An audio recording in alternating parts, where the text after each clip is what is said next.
మీరెప్పుడైనా capsicum curry ఇలా try చేశారా? సో, ఎప్పుడైనా చేసుంటే టేస్ట్ అయితే వేరే లెవెల్ ఉంటది. ముందుగా మనం గ్యాస్ వెలిగించుకొని, ఒక బాండీ పెట్టుకొని, దాంట్లో ఆయిలేసి హీట్ ఎక్కేదాకా వెయిట్ చేస్తూ ఉండాలి. అంతలోకి ఉల్లిపాయలు కోసేసి ఉంటాం కదా! ఆ ఉల్లిపాయలు కోసుంటం వల్ల మనం అదేమంటారు మిక్సర్ ఉంటది కదా! దాంట్లో ఏసుకొని పేస్ట్‌లా చేసుకోవాలి. సో, పేస్ట్‌లా చేసుకున్నంత సేపు ఇవేమో మగ్గుతా ఉండాలి కదా! సో, టెస్టింగ్ అయితే చేసాం. ఇంతకీ ఆయిల్ హీట్ ఎక్కిందా లేదా అని. ఆయిల్ అయితే హీట్ ఎక్కలా. తర్వాత హీట్ ఎక్కింది.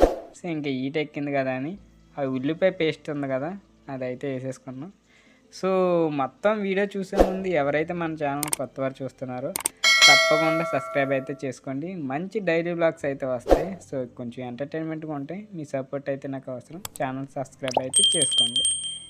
ఇక కర్రీ వండాలంటే పెద్ద తలకాయ పోటు అనుకుంటాం. కొంచెం అది షుగర్ యాడ్ చేసాం. ఎందుకో తెలుసా? షుగర్ యాడ్ చేస్తే మనకి అడుగు పట్టదు. ఏంటంటే కొంచెం బాగా గ్రేవీ కింద అవుద్ది అది కూడా. తర్వాత కొంచెం టర్మరిక్ వేసుకున్నాం. అదే పసుపు వేసుకున్నాం.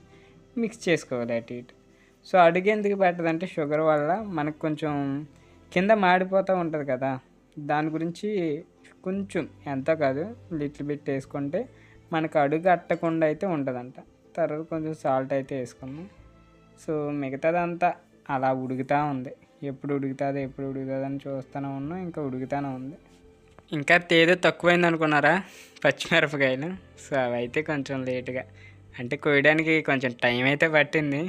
భారీ కదా! న్యాచురల్ అయ్యి మాయే. సో, ఆ పచ్చిమిరపకాయలు అయితే 4 కాళ్ళు వేసాం. సో, వేసాక ఆల్మోస్ట్ మీకు తెలిసిందే. మనం ఏం చేయవసరలా ఆటోమేటిక్గా అదే మగ్గుతూ ఉంటుంది. ఇప్పుడు చూడండి వైట్గా ఇది కాస్త మనకి కలర్ అయితే చేంజ్ అయింది. సో, ఇదే మాడటానికి కొంచెం దగ్గర అయితే పడతా ఉంది. అంటే అదే బ్రౌన్ కలర్ వచ్చేదాకా అలా వేపుకోవాలి. దాని తర్వాత ఇవి క్యాప్సికమ్ ముక్కలు అయితే దాంట్లో వేసేయాలి. సో, క్యాప్సికమ్ చూడండి ఎంత గ్రీన్గా ఉందో. సో, రీసెంట్గా వెళ్ళి మార్కెట్కి వెళ్ళి తీసుకొచ్చాము అవి. సో, 2-3 క్యాప్సికమ్లు అవి. ఇవి అయితే ఇక టమాటాలు ముక్కలు కోసి దీంట్లో యాడ్ చేసేయాలి.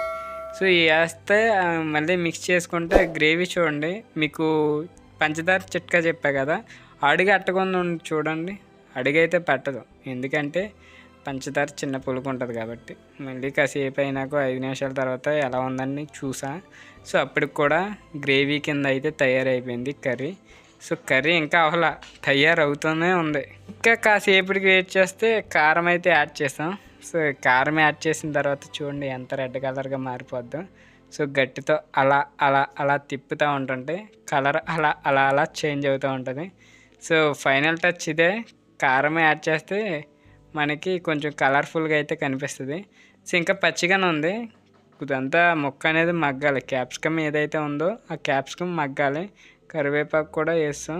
కారం తక్కువైందేమో అనుకుని కొంచెం కారం అయితే యాడ్ చేసాం. చెప్పా కదా మా ఇంట్లో కొంచెం కారం అనేది స్పైసీ అంటే కొంచెం బాగా తింటాం.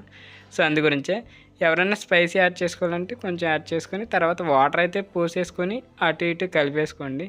సో, వాటర్ వేసుకొని అటు ఇటు కలుపుకున్న తర్వాత ఒక దాని మీద మూత పెట్టేసి ఒక 5 నిమిషాలు ఆగితే అది ఉడుకుతూ ఉంటుంది.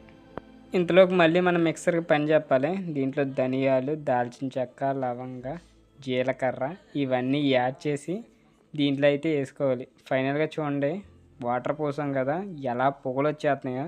కర్రీ అయితే మంచి సువాసన వస్తుంది. అందులో కస్తూరి మెంతి అలా అలా యాడ్ చేసుకోవాలి. కస్తూరి మెంతి యాడ్ చేసుకొని మళ్ళీ తిప్పుకొని ఇంకా పొగలు ఆవిరి చూడండి ఎలా వస్తుందో. ఆల్మోస్ట్ కర్రీ దగ్గరికి వచ్చేసింది. ఇప్పుడు మిక్సీకి పని చెప్తాం కదా ఆ మిక్సీలో అవన్నీ వేసుకొని ఇక ఫైనల్ టచ్ ఇచ్చేసాం. ఇక మసాలా అనేది పైన వేసేసుకుంటే ఆల్మోస్ట్ మనకి కర్రీ అనేది చాలా ఫాస్ట్గా వితిన్ మనకి ఒక 15 మినిట్స్లో అయితే కర్రీ అనేది అయిపోద్ది. చాలా ఈజీగా అయిపోద్ది. పెద్ద కష్టమేం కాదు.